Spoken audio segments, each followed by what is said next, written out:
বিগত 17 বছরের দুর্বৃত্তায়নের রাজনীতি অথবা রাজনীতির দুর্বৃত্তায়ন যাই বলি, তার মধ্য দিয়ে রাষ্ট্রের মধ্যে দুর্বৃত্তের রাষ্ট্র গঠিত হয়েছিল। সেটার একটা নমুনা হচ্ছে এই জঙ্গল সলিমপুর। আমরা দায়িত্ব গ্রহণের পর 1 মাসের মধ্যেই চট্টগ্রামে কিছু সন্ত্রাসী কার্যক্রম লক্ষ্য করেছিলাম।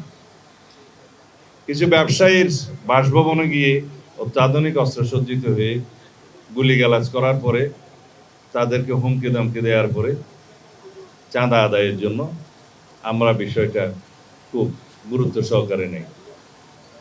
তখনই আমরা সিদ্ধান্ত নিয়েছিলাম তাদের অভয়ারণ্য আগে নষ্ট করতে হবে।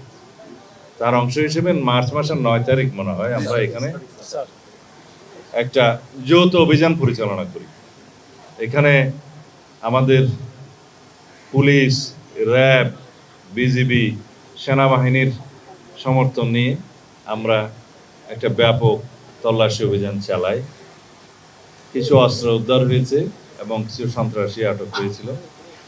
তবে আমাদের লক্ষ্যমাত্রা অনুযায়ী আমরা সেটা করতে পারিনি, কারণ কোনো না কোনো কারণে হয়তো এই তথ্যগুলো ফাঁস হয়ে যাওয়ার কারণে তারা আগে থেকে সাবধান হয়ে গিয়েছিল বলে আমার মনে হয়।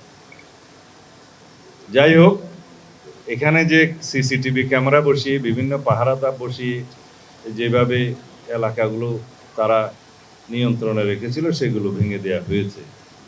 কিন্তু আমরা অবাক হয়ে গেলাম যে রাষ্ট্রের বিরুদ্ধে চ্যালেঞ্জ ঘোষণা করার মতো সন্ত্রাসীদের দুঃসাহস কিভাবে হলো।